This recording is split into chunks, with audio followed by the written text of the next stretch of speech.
Au nom du Père et du Fils et du Saint-Esprit, Amen. Restez avec nous, Seigneur, car le soir vient, parce que nous sommes inquiets. Mais Seigneur Jésus, après votre départ vers le Père, après votre Pâques, faut-il que le mystère de vie, que cette flamme allumée dans le monde et dans nos cœurs s'éteigne avec votre départ, que cette flamme de vie, d'espérance, s'éteigne comme la flamme d'un grand cierge qu'on éteint. Parce que Seigneur Jésus, on vous a quand même assez mal reçu. Le monde vous a bien mal reçu. Et voilà pourtant que vous revenez faire un bon bout de chemin avec 2 compagnons vers Emmaüs. Et puis que vous vous mettez à table avec eux. Et bientôt que vous irez pique-niquer avec des disciples au bord du lac. Comme si dans ce mystère de résurrection aussi profond, splendide qu'impressionnant, vous préférez pour nous la simplicité. Seigneur Jésus, ce qui frappe Saint Pierre, comme le rapporte l'épître d'aujourd'hui, c'est la simplicité de votre appel, puisqu'il nous rapporte que nous sommes témoins de tout ce qu'il a fait, Jésus le Christ, et que Dieu l'a ressuscité le 3e jour. Il lui a donné de se faire voir, non à tout le peuple, mais à quelques témoins choisis, à nous qui avons mangé et bu avec lui, après sa résurrection d'entre les morts. Seigneur Jésus, c'est donc à des témoins choisis que vous voulez vous révéler particulièrement pour manger et boire, dit saint Pierre, pour faire route avec ces témoins, comme le rapporte l'Évangile.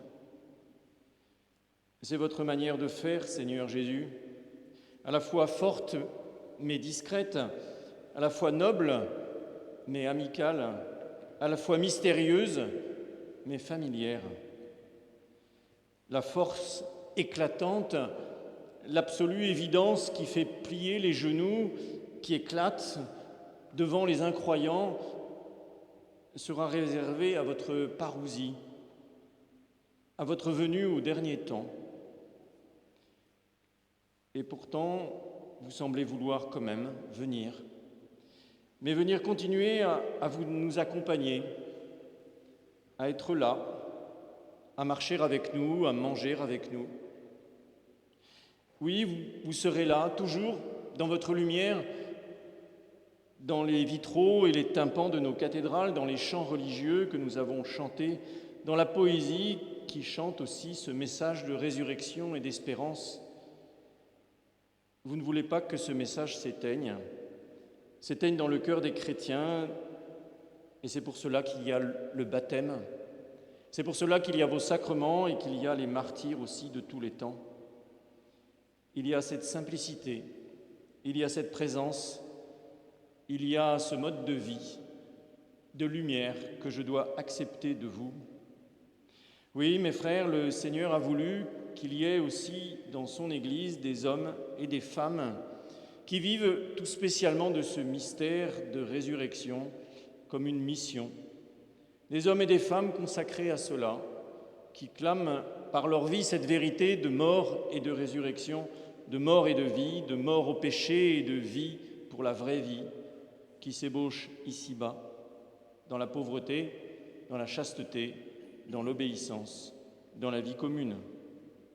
Oui, il faut, vous le voulez, mon Dieu, des hommes et des femmes qui continuent cette vie que vous avez eue sur la terre, vous, pauvres, chastes, obéissants, dans la vie avec vos apôtres, dans cette vita apostolica, pour les envoyer témoigner, marcher sur les chemins des hommes qui doutent, pour révéler à table, dans la simplicité, que vous êtes la vie. Oui, les paroles de saint Pierre dans cette épître sont éloquentes. Vous avez, Seigneur, des témoins choisis d'avance, à nous qui avons mangé et bu avec lui. Des témoins choisis non plus par une apparition maintenant, mais par un appel intérieur, cher frère Grégoire, un appel intérieur fort mais discret, un appel intérieur net mais laissant la liberté de dire non. Frère Grégoire, sur votre route, Sur votre route de pèlerin d'Emmaüs, Jésus est venu. Il a fait route avec vous. Il vous a pris comme témoin choisi. Peut-être ne l'avez-vous pas reconnu immédiatement, mais cet appel s'est affirmé. Il est devenu évidence. Vous l'avez reconnu. D'une manière spéciale et radicale, mes frères, les religieux doivent montrer que le Christ n'est plus un homme du passé, n'est pas un homme du passé. Pour notre frère Grégoire, le Christ, c'est le vivant. C'est celui qui est porteur d'une telle réalité que tout autre s'efface devant elle. Non pas dans l'extraordinaire, mais dans le quotidien. Dans la route que l'on mène avec lui, dans le repas que l'on prend. Oui, Jésus est le vivant, il est le béni, ineffable en même temps que revêtu d'une vitalité qui dépasse toute expression, non dans l'extraordinaire, mais dans le quotidien. C'est la route même du Christ maintenant qui est votre vie, sa route de don, ce chemin de mort et de résurrection. Le magistère de l'Église, par la voix du saint pape Jean-Paul II, l'avait affirmé de façon très nette, sous l'action de l'Esprit qui suscite le désir d'une réponse totale. Les consacrés deviennent des personnes plus conformées au Christ, prolongement dans l'histoire d'une présence spéciale du Seigneur ressuscité. Vos vœux, dans un instant, cher frère Grégoire, feront de vous un consacré, une présence spéciale du Seigneur ressuscité dans cette Église, dans notre communauté, dans notre abbaye de la Grâce, et pour tous ceux qui viendront à elle ou vers ceux avec qui il vous sera donné de marcher. Alors vous pourrez répéter, comme saint Pierre dans cette épître, « Moi, témoin choisi d'avance par Dieu, qui ai mangé et bu avec lui après sa résurrection. » Et puis voici la mission, l'appel à communiquer. Saint Pierre dit, il nous a commandé de prêcher au peuple. Oui, vous direz, il m'a commandé de prêcher au peuple. Voilà ma vocation dans le Christ. Vous devez devenir, selon la formule du droit canonique lui-même, un signe lumineux dans l'Église pour annoncer la gloire céleste. En quelque manière, elle est vôtre, cette expérience du prophète Jérémie. Tu m'as séduit, Seigneur, et je me suis laissé séduire. C'est l'Esprit qui a suscité le désir d'une réponse totale et radicale, et c'est lui qui accompagne la croissance de ce désir, vous conformant toujours plus au Christ pauvre, chaste et obéissant. Saint Augustin, notre Père, nous ouvre à cette perspective profonde. Il fait d'abord parler Jésus. Et vous avez cru que je suis sorti de Dieu, je suis venu dans le monde, maintenant je laisse le monde et je vais à mon Père. Et Augustin continue, il a laissé le monde en s'éloignant de lui corporellement, mais il n'a pas quitté le monde car il y est présent par toute sa providence, par son action, par sa mystérieuse présence. Voici que je demeure avec vous jusqu'à la consommation des siècles. Oui, le Christ est là, toujours vivant, mes frères, toujours présent, toujours agissant. Cette présence, cette puissance du Rédempteur sont passées avec son amour et avec sa grâce dans la liturgie, dans les sacrements, mais aussi donc dans la vie consacrée, prolongement dans l'histoire d'une présence spéciale du Seigneur ressuscité, selon les mots de Jean-Paul II. Alors prononcer des vœux religieux, cela n'a de sens que dans le Christ, en lui. Ce n'est pas une forme d'évasion, un angélisme qui arrache au monde, à ses routes, à ses chemins, à ses doutes, qui devrait détruire les amitiés que l'on a et les affections non. Mais ces vœux mettront une nouvelle intensité, une profondeur respectueuse de l'autre, une altérité, un don. La vie religieuse contribue ainsi à garder vivante dans l'Église, dit encore Jean-Paul II, la conscience que la croix est la surabondance de l'amour de Dieu qui se répand dans le monde. La croix demeure le grand signe de la bienveillance de Dieu. Oui, mon cher frère, vous entrez dans cette vie avec tout vous-même, non pour l'abolir, la mutiler, mais pour la transfigurer. Vous entrez dans cette vie avec votre psychologie, avec votre sensibilité, avec toute votre humanité, pour qu'elle soit graciée. Et ces vœux, qui sont réponse, adhésion au conseil évangélique, ne seraient qu'une mutilation absolument atroce s'ils ne visaient pas la vie, cette vie qui, au matin de Pâques, a jailli du tombeau.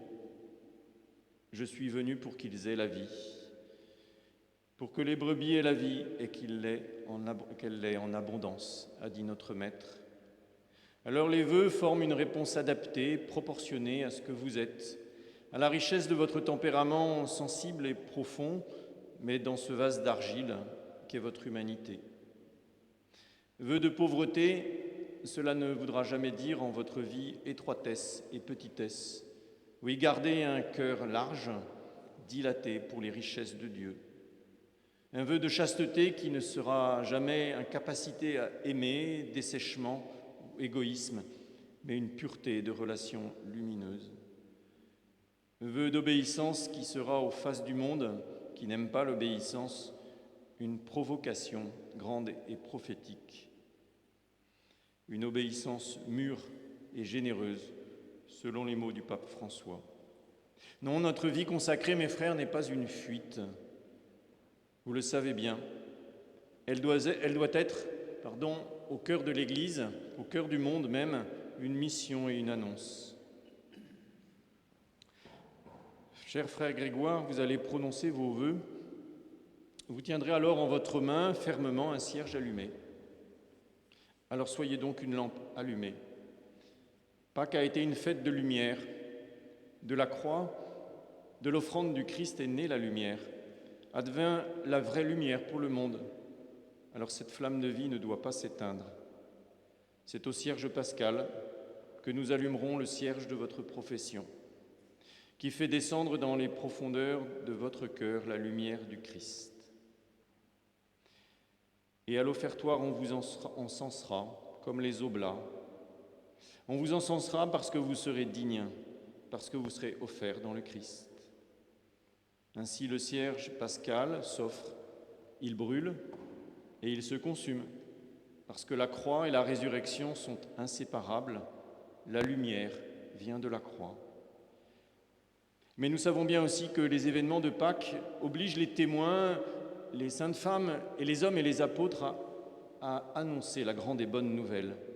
Saint Pierre nous l'a bien dit, il nous a commandé de prêcher au peuple et d'attester que c'est lui que Dieu a constitué juge des vivants et des morts. Alors voici votre mission de lumière, comme à Saint Pierre, attester que le Christ est vivant, qu'il est venu pour donner la vie, pour juger les vivants et les morts. C'est une mission de lumière, une mission joyeuse, parce que le monde, en ce moment, en a bien besoin. Votre vie consacrée doit rayonner dans ce monde confiné et sombre, doit être une joie qui rayonne de cette fête, cette annonce du Christ mort et glorifié. Oui, le Seigneur reste avec nous, au nom du Père et du Fils et du Saint-Esprit.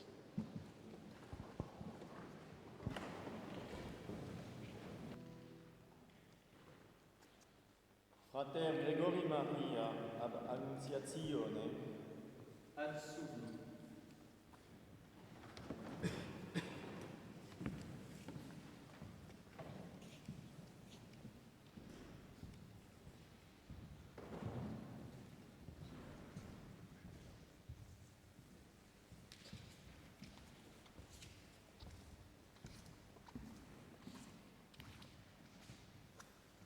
Quid petis? Misericordiam Dei, et vestram cum fraternitatem perpetuam. Surge in nomine Dominus.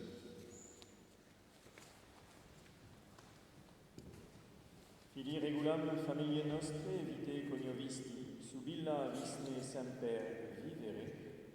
Volo et cupio. Qui cepit in te Deus, qui ipse perficiat. Que Dieu lui-même achève en vous ce qu'il a commencé.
Au nom du Père et du Fils et du Saint-Esprit.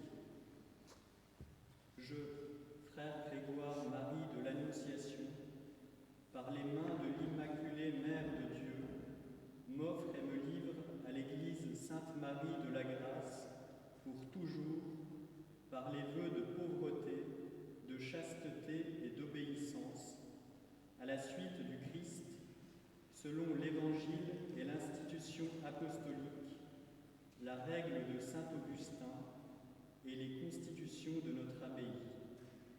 Devant vous, mon très révérend Père, en présence des frères de ce monastère.